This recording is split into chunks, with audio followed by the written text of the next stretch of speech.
सादा पा गा मा पा गा मा रे सा।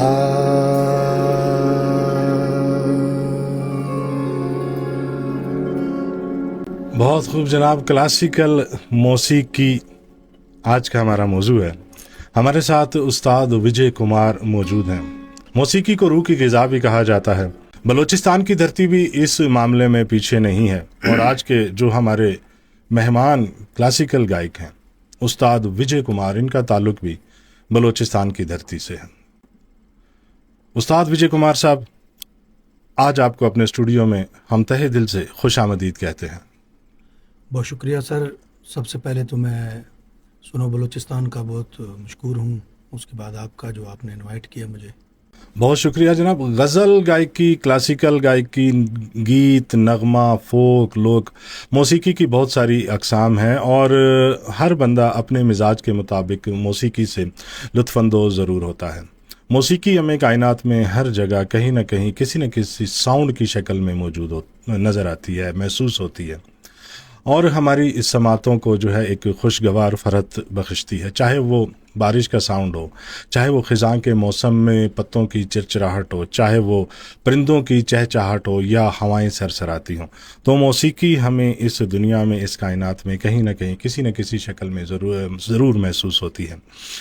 खान साहब, आपने अपने नाम के साथ खान साहब मैंने कह दिया, आप अपने नाम के साथ खान साहब नहीं लगाया, उस्ताद लगाते हैं, क्या सिलसिला है ये? मैं तो उस्ताद भी नहीं लगाता हूँ, मैं तो अभी तक स्टूडेंट हूँ। मैं कहता हूँ कि सारी ज़िंदगी सीखना ही है। उस्ताद लगाना तो समझो एक आपका इल्म ख़त्म हो चुका है, आपने एक हासिल कर लिया एक हद तक, तो उस्ताद लगा सकते हैं। मैं अब तक स्टूडेंट हूँ, सीख रहा हूँ। अच्छा, ये अभी जो आपने एक आलात, जो एक इंस्ट्रूमेंट बजाया है, इसका क्या नाम है? इसका नाम सुरमंडल है सर। अच्छा, और ये जो आपने आलाप गाया है, इसका मौसीकी की ज़बान में से क्या कहेंगे? ये राग भैरव था। सुबह का टाइम है तो मैंने वही आलाप किया थोड़ा। तो सुबह के जो राग होते हैं उनमें एक इबादत का असर होता है और उनमें मौला और जो बुजुर्गों की तारीफ होती है, जैसे कि आपने सुना कि। अच्छा, ये राग कौन सा था? ये राग भैरव था। राग भैरव। और कौन कौन से राग हैं? राग तो बहुत हैं सर। अच्छा, वो हमारे सामीन को बताएंगे कि कौन कौन से राग हैं? राग मेघ है, भैरवी है, भैरव है, अच्छा, और मालकोंस है, दीपक राग है, पूर्वी है, खमाज है, भैरवी है, दरबारी है, पीलो है, पहाड़ी है, बहुत सारे राग हैं। बहुत सारे राग हैं। एक जो मशहूर राग क्लासिकल मौसीकी के हवाले से ज़्यादा मशहूर है, मेघ राग। जी हाँ, वो आज कोयटा में बादल भी आए हुए हैं। तो ये इस राग का जो है वो है भी मेघ, जो है बरसात का राग है, मौसमी राग है इसको कहा जाता है। बरसात के टाइम इसको गाया जा सकता है किसी टाइम भी। तो आज जैसे कि आप देख रहे हैं कि 6 दिसंबर है और 2025, जी हाँ, वादी कोयटा में चारों तरफ बादल भी जो है ना अब्र करम छाया हुआ है, वो मुमकिन है कि बरसात भी हो जाए। तो ये जो मेघ राग है, थोड़ा सा एक हम चाहेंगे कि 10 सेकंड की परफॉर्मेंस आपसे हम इससे मुस्तफ़ीद हो जाएं। जी, मैं पेश करता हूँ। मेघ राग जो है काफ़ी ठाट का राग है, ये 5 सुर का राग है ये। अच्छा। सारे मा पा नी सा, इसके आरो मतलब जाना, अवरो मतलब आना, सानी पा मा रे सा। वादी सुर उसका रे है, संवादी सुर पा। वादी सुर मतलब के जो राग का किंग नोट होता है, जिस पर ज़्यादा काम किया जाता है, उसके बाद उसका पंचम सुर संवादी, उसके बाद उसका समझो नायब है, वजीर है। रे रे ने जा रे मा पा ने मा पा रे मा पा मा रे ने रे सा। गगन गरज गर आयो, गगन गरज गिर आयो। बहुत ज़बरदस्त। अच्छा, ये जो साज आपके सामने पड़ा हुआ है, इसको मौसीकी की ज़बान में क्या? Harmonium sir. हारमोनियम। कौन कौन से आलात हैं जो क्लासिकल मौसीकी से मंसूब हैं? ज़्यादातर तो तानपुरा है, सुरमंडल है, सारंगी है, तबला है और हारमोनियम। तो ये इसको स्पेशल ऑर्डर पे बनवाया जाता है और इनकी कीमतन जो है वो कीमतें कैसी हैं पाकिस्तान में? पाकिस्तान में ऑर्डर पर अगर अच्छा हारमोनियम बनाया जाए तो 5 लाख भी है, 10 लाख भी है। अच्छा, 5 से 10 लाख तक। ये जो आपके सामने पड़ा है इसकी क्या कीमत होगी? ये तकरीबन होगा 1 लाख तक। 1 लाख। तो यहाँ पे बलूचिस्तान में मिल जाते हैं या दूसरे शहर का रुख करना पड़ता है? जी जी, मिल जाते हैं। मिल भी जाते हैं, जी। बलूचिस्तान में भी मिल जाते जी, हैं। जी। तो बलूचिस्तान से ये आपका एक मुनफरिद शनाख्त है क्लासिकल गायकी की। जी। तो ये आपके अंदर ये फन कैसे आया और इसका शौक कैसे पैदा हुआ? सबसे पहले तो जब मैंने आँख खोली तो मेरे घर में ये मेरे वालिद साहब करते थे। अच्छा, वर्षे में मिला। जी। तो उसके बाद 8-10 साल तक मैंने अपने वालिद साहब से सीखा जो बुनियादी चीज़ें थी। उसके बाद प्रोफेसर उस्ताद पाइंदा मोहम्मद खान अफगानिस्तान से यहाँ आ गए थे 1992 में। 1992 में जी, उनसे भी सीखा? उनसे बाकायदा रस्म शागिर्दी कर गठाबंदी कर मैंने प्रॉपर तालीम ली उससे। अच्छा, अफगान नजात थे वो? जी, वो ताजिर इधर यहाँ पर आए हुए थे और ताजिक कौम से उनका ताल्लुक था। ताजिक कौम से। तो उसके बाद 2003 में उस्ताद जी चले गए काबुल।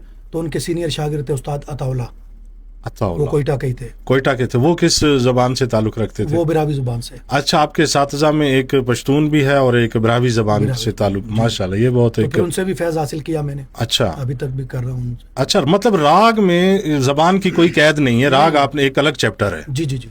अच्छा, उसमें आपका कोई भी उस्ताद हो सकता है। जी। बहुत अच्छी बात है जनाब। ये हमारे लिए बड़ी एक खुशगवार हैरत है कि हमारे कोयटा के क्लासिकल गायक विजय कुमार साहब आज हमारे स्टूडियो में मौजूद है और इनके साथजा में एक पश्तो ज़बान से ताल्लुक़ रखने वाले और एक ब्रावी ज़बान से ताल्लुक़ रखने वाले इसातिज़ा शामिल हैं। और बलूचिस्तान से आपने ज़ाहिर है कि पाकिस्तान लेवल पे अपनी परफॉर्मेंस दी है। तो इस सिलसिले में आपको कहाँ कहाँ जाना मैसर हुआ है? मैंने तो पूरे पाकिस्तान में परफॉर्म किया है। सबसे पहले तो साकिब साहब है जो लंदन में होते हैं, उन्होंने मुझे प्रमोट किया। वो शरीफ रहमान साहब कमिश्नर हैं कराची के, वो प्रमोटर है तहजीब फेस्टिवल के, डायरेक्टर हैं।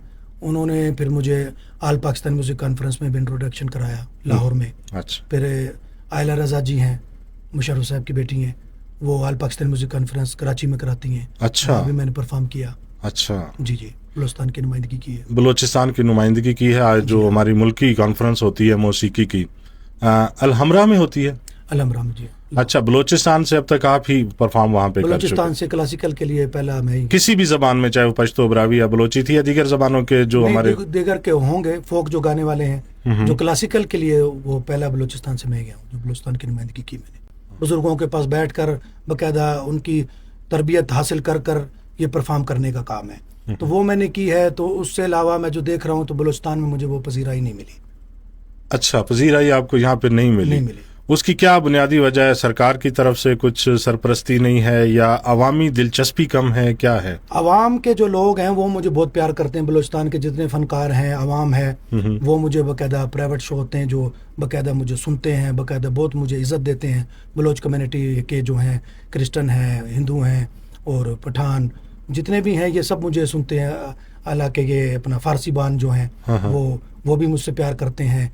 और ये फारसी जो जितने भी हैं, हज़ारा हैं, दूसरे हैं, ये शागिर्द भी हैं मेरे। अच्छा, शागिर्द भी हैं? सीखते भी। हजार की ज़बान वाले भी आपके शागिर्द? जी हाँ। और अच्छा। अकेडमी भी है मेरी, पासा अकेडमी है, परफॉर्मिंग आर्ट संगीत अकेडमी। अच्छा, संगीत अकेडमी आप अपने तौर पे चला रहे हैं? अपने तौर पे चला रहा हूँ, गवर्नमेंट की कोई सपोर्ट। तो आप अपने शागिर्दों से कुछ फीस भी लेते हैं? बस जो अगर किसी ने दे दी तो ठीक है, नहीं दी तो मैं। तो एकेडमी के लिए तो जाहिर है कि छोटी मोटे कमरे की या इमारत की इस तरह की कोई ज़रूरत होगी, तो आपने किस तरह का सेटअप बनाया हुआ है? एक छोटा सा एक कमरा लिया हुआ है, उसके अंदर तो उसका रेंट वगैरह भी देना होता होगा, तो जाहिर हालात है, ये सारा कुछ सिखाना, वक्त निकालना।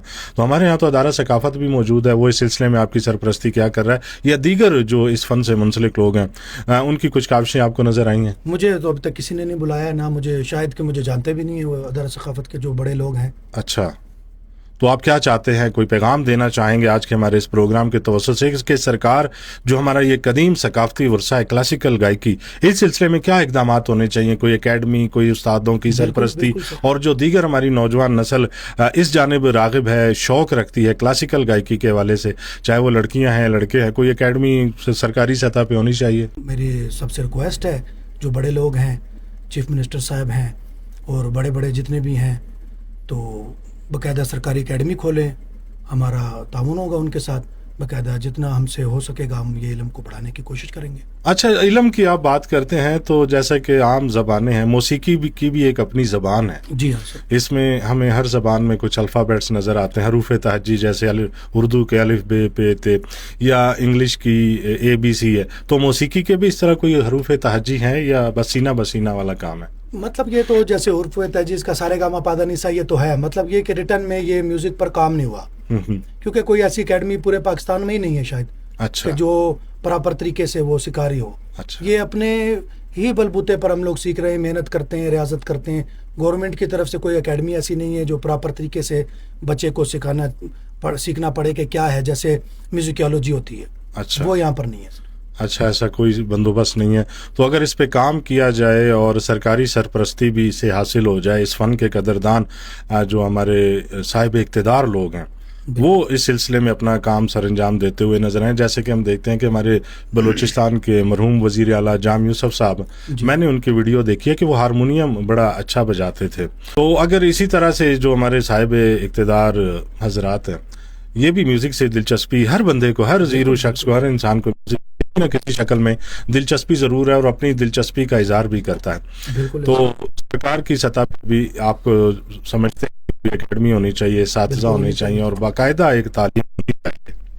اور استاد جی، آپ نے یہاں پہ کوئی باقاعدہ یعنی والد سے ملا، پھر اساتذہ ملے، آپ کو بھی کوئی اکیڈمی میسر نہیں آئی؟ نہیں.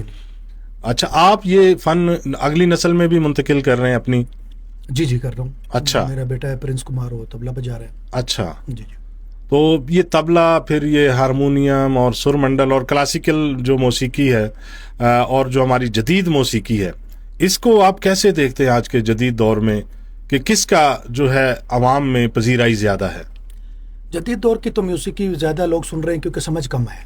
اچھا. اصل میں جو وہ لوگ گا رہے ہیں اتنا وہ سیکھ پوچھ کر گانے والے لوگ نہیں ہیں. جتنے بھی آ رہے ہیں آپ تو دیکھیں، وہ آج وہ گانا چڑھتا ہے تو کل وہ ختم ہی ہو جاتا ہے. یہ جو ہمارا میوزک ہے، کلاسیکل میوزک ہے، جن اس نے سیکھا ہوا ہے بیس، ان کا ایک گانا صدیوں تک چلتا ہے. صدیوں تک چلتا ہے. لتا جی دیکھیں، نور جان جی دیکھیں، آپ اس دنیا میں نہیں بھی ہیں تو ہیں کیونکہ انہوں نے پراپر سیکھا ہوا، تو ان کا بیس مضبوط تھا. کلاسیکل پر ان کی عمارت تھی، باقاعدہ ان کا ریاضت تھا کلاسیکل پر. اب لوگ سن رہے ہیں اور گا رہے ہیں تو وہ ظاہر ہے 2 دن ہی چلے گا. اچھا، کچھ اس حوالے سے کچھ گھرانوں کا ذکر بھی پاکستان میں کیا جاتا ہے کہ کچھ مخصوص گھرانے ہیں، شاید کلاسیکل موسیقی انہی سے منسوب ہے. دراصل ادھر تو 3-4 گھرانے جو زیادہ پاپولر ہیں، جیسے گوالیار ہے اور پٹیالہ ہے، شام ہے اور پنجاب گھرانہ ہے طبلے کا. تو اور لوگ بھی سیکھ رہے ہیں، مطلب یہ کہ زیادہ تر جو پذیرائی ہے انہیں زیادہ دی جاتی ہے کیونکہ وہ گھرانے والے ہیں، باپ داداؤں سے کر رہے ہیں، ان کو لوگ سنتے بھی ہیں. اچھا، آپ نے مختلف زبانوں میں پرفارم کیا ہوا ہے. جی. آپ کو کن زبانوں کا جو ہے نا خطاب مل چکے ہیں گائکی کے؟ آپ کو؟ مجھے اب یہ لاہور سے سر سیوا ایک پیج ہے، وہاں سے انہوں نے مجھے ہفت زبان گائک کا خطاب. ہفت زبان گائک کا خطاب بھی آپ کو ملا ہے. تو یہ بڑی بلوچستان کے لیے ایک اعزاز کی بات ہے کہ ہمارے ایک کلاسیکل گائک ہفت زبان گائک کا. آپ ذکر کر رہے تھے کوئی تاج پوشی بھی آپ کی ہوئی ہے؟ تاج پوشی بھی ہوئی ہے. جی. وہ کس سلسلے میں؟ اس کا ذرا چھوٹا سا پس منظر. وہ ایسے ہے کہ کچھ جو اسٹوڈنٹ ہیں جنہوں نے مجھ سے کچھ نہ کچھ سیکھا ہے، تو انہوں نے، میں تو اس قابل بھی نہیں اپنے کو سمجھتا، تو میں نے تو انہیں منع بھی کیا، تو انہوں نے بس یہ کہا کہ نہیں، بس ہمارا دل چاہتا ہے کہ ہم آپ کی تاج پوشی کریں. تو ان کا پیار ہے، محبت ہے، تو میں نے نہیں ٹھکرایا، تو انہوں نے مجھے میری تاج پوشی کی ہے. اچھا، آپ لوگوں اس فیلڈ میں ایک استادی شاگردی کا ایک سلسلہ ہے. جب ایک رسم ہوتی ہے شاگردی اختیار کرنے کی تو اس رسم سے جڑے ہوئے کچھ لوازمات ہوتے ہیں، وہ کیا ہوتے ہیں؟ پہلے جو اسٹوڈنٹ آتا ہے، کوئی قابل اسٹوڈنٹ ہوا تو پہلے وہ شاگردی کرے گا، ایک گٹھا بندی ہوتی ہے، دھاگا اسے باندھا جاتا ہے. اچھا. تو گڑ اور چنے اس کے دیے جاتے ہیں. اچھا. اس کے بعد اگر وہ 20-15 سال 10 سال محنت کرتا ہے استاد کے ساتھ، خوش اسلوبی سے چلتا ہے، اس کی خدمت کرتا ہے، نیت سچی ہونی چاہیے اس کی. اور بزرگوں نے کہا ہے کہ اس کے اندر 3 چیزیں ضروری ہیں. اچھا. ایک تو اللہ کی رضا شامل ہو، ایک استاد کامل ہو اور شاگرد عامل ہو. واہ، کیا بات ہے. تب جا کر یہ علم آتا ہے. اچھا. تو وہ جب ایک شاگرد اسی طرح اپنی خدمت کے ساتھ اور محنت کے ساتھ، لگن کے ساتھ ریاضت کر اس مقام تک پہنچتا ہے تو پھر استاد اس کو کہتے ہیں شکر بندی اس کو کہتے ہیں. شکر دیتے ہیں جب، تو اس کو کیا ہوتا ہے، استادی نامہ دیا جاتا ہے. جتنا علم دیا استاد نے وہ اس کو بخش دیتا ہے، اچھا تو تب جا کر وہ آگے بھی کسی کو سکھا سکتا ہے. اچھا، یہ آپ کا ناخن بھی میں دیکھ رہا ہوں کہ بڑا ناخن ہے، ایک انگلی کا. یہ ہمارے ذرا کیمرے میں فوکس کر کے ہمارے ناظرین کو اور سامعین کو دکھائیے گا. اس بڑا ناخن رکھنے کی کیا وجہ ہے؟ اس کی یہ کہ انسٹرومنٹل جو بجاتے ہیں تو اس کو بجانے کے لیے یہ ناخن بزرگوں نے بھی رکھا ہے، ہم بھی رکھتے آ رہے ہیں. اچھا، تو کوئی تکلیف تو نہیں ہوتی جب وہ آپ تاریں چھیڑتے ہیں؟ تو ایسا کوئی مسئلہ نہیں ہوتا؟ تو اگر پوروں سے اس کو چھیڑا جائے اس کی تاروں کو، آواز اس کی دب جاتی ہے. اچھا، آواز دب جاتی ہے. تو ایک آخری یا لمحات میں یہاں پہ ہم چاہیں گے کہ آپ سرمنڈل ہمیں اس ناخن کی پرفارمنس کے ذریعے ہمارے سامعین اور ناظرین کو واضح طور پہ ذرا نظر آ جائے کہ ایک ناخن اور یہ سرمنڈل جو ساز بجا رہے ہیں اور ان کی تاروں کو چھیڑ رہے ہیں.